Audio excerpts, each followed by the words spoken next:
మనం రోజు భగవద్గీత 5 శ్లోకాలు చదవాలి తప్పకుండా. అట్లా చదువుతామని ఎంతమంది అంటారు? చేతులు ఎత్తండి. ఇట్లా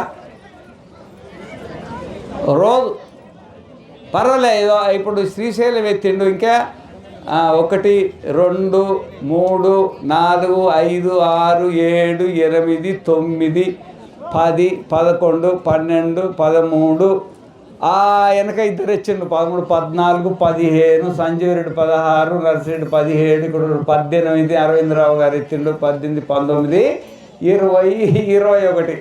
ఎంతమంది? 21 మంది. వీరు హిందువులండి. వీళ్ళని ఏమంటారు?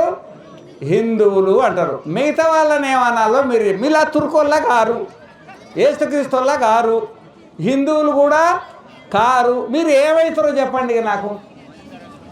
ఏమవుతారు? ఇప్పుడు ఒక మన ఊళ్ళో ఎద్దులు బర్రెలు